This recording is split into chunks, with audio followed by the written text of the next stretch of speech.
11 হে ঈমানদারগণ, কোনো সম্প্রদায় যেন অপর কোনো সম্প্রদায়কে বিদ্রূপ না করে, হতে পারে তারা বিদ্রূপকারীদের চেয়ে উত্তম। আর কোনো নারীও যেন অন্য নারীকে বিদ্রূপ না করে, হতে পারে তারা বিদ্রূপকারীদের চেয়ে উত্তম।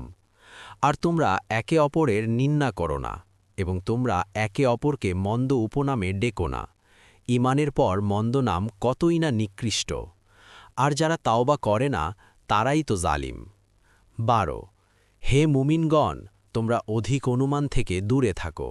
নিশ্চয় কোনো কোনো অনুমান তো পাপ। আর তোমরা গোপন বিষয় অনুসন্ধান করো না, এবং একে অপরের গীবত করো না।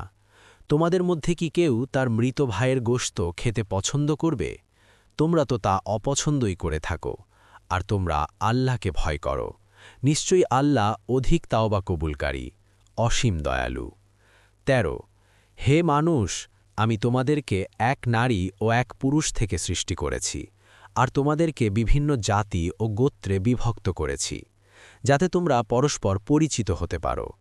তোমাদের মধ্যে আল্লাহর কাছে সেই অধিক মর্যাদা সম্পন্ন যে তোমাদের মধ্যে অধিক তাকওয়া সম্পন্ন।